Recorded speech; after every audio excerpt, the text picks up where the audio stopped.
Fala galera, Felipe Rocha aqui falando, corretor de imóveis há 10 anos, especialista em crédito e financiamento imobiliário, atuo também como correspondente imobiliário e nessa série de vídeos eu vou explicar para vocês quais são as 5 regras para que o seu cliente tenha o financiamento e o crédito imobiliário aprovado. O que é fundamental, o que é indispensável e o que ele não pode deixar de fazer para conseguir o financiamento imobiliário. Então fica ligado aí no vídeo, me acompanha até o final e roda a vinheta.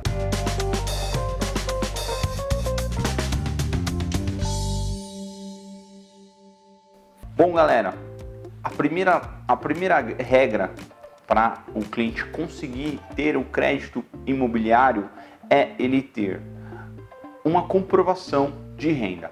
Essa comprovação de renda ela tem que ser de no mínimo aí 30 dias, dependendo do banco, ele exige 120 dias, ou seja, 4 meses de comprovação de renda, né, para que ele consiga, né, fazer aí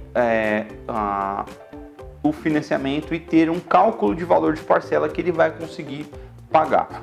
E a segunda regra, a segunda questão, não menos importante, é o nome sem restrições. Ele precisa estar com o nome limpo, com o CPF livre de restrições, negativações, cheque sem fundo.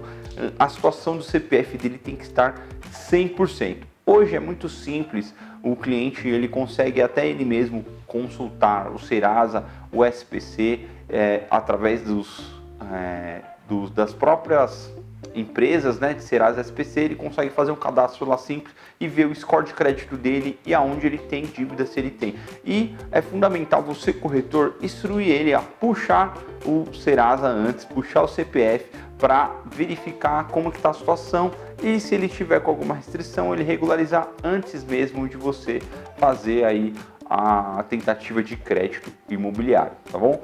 Essa aí é a segunda regra e não menos importante. A terceira regra é estar com a documentação toda em dia, toda legível, né? A documentação ela tem que estar 100%, né? Então, RG e CPF legível, em bom estado de conservação, certidão de estado civil tem que estar com a certidão de estado civil atualizada, seja a certidão de nascimento, certidão de casamento, se tiver em processo de divórcio, se tiver em processo aí de separação, tem que ser averbada essa separação no cartório. Se o cliente for recém-casado, é muito importante você pedir para que ele atualize seus documentos na Receita e no CPF. Ele tem que atualizar os documentos porque muitas vezes muda o nome e mudar também o RG, né? Tirar o RG como casado, tá? Porque isso pode trazer um problema e ele pode ter o crédito reprovado muitas vezes porque o cadastro dele vai dar divergência e muitas vezes o banco pode até caracterizar que isso seja uma tentativa de fraude, tá? A quarta regra, e não menos importante, é o cliente que quer ter o crédito imobiliário, ele ter a renda descomprometida. Então, se ele tiver um financiamento de um veículo, ele tiver algum outro financiamento imobiliário, né, e a soma desses financiamentos não pode ultrapassar 30% da renda dele. Então, essa regra aí é uma regra que vale basicamente para o cliente de menor renda aí, que ele precisa muitas vezes ter o crédito e ele já está com um certo endividamento, então ele não pode comprometer mais que 30% da renda dele. Então é importante você instruir ele que ele esteja com a renda descomprometida, que ele esteja com, né, cartões quitados, ou que ele não tenha nenhum outro financiamento, que ele dê prioridade ao crédito imobiliário, ao financiamento imobiliário antes dele pensar em fazer qualquer outro financiamento aí, né, de grande valor. A última e não menos importante regra é a regra número 5, que é a regra do relacionamento bancário.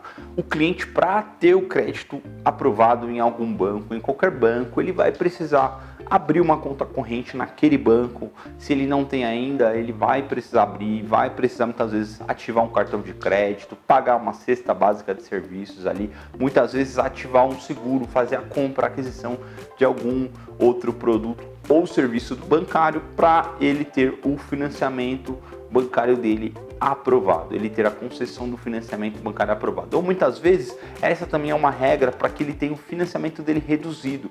Às vezes ele tem um cartão de crédito, a taxa dele cai meio ponto percentual e ele consegue aí um crédito muito maior. Então, as regras para o financiamento imobiliário acontecer e para o crédito imobiliário acontecer são essas. Primeira regra, eu falei, não ter restrições no nome. Segunda regra, ter como comprovar a renda que ele está falando para você.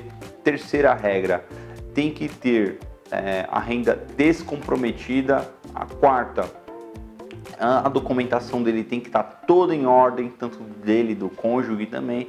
E a quinta, e não menos importante, ter o relacionamento bancário. Então segue essas 5 regras que não tem falha. O crédito imobiliário vai ser aprovado, vai fluir, a venda vai acontecer e você, corretor, vai parar de perder negócio por conta de ter aí um financiamento imobiliário negado. Então acompanha aí essa série de vídeos que eu estou fazendo em parceria com o Ibresp, o canal do Ibresp, e até a próxima.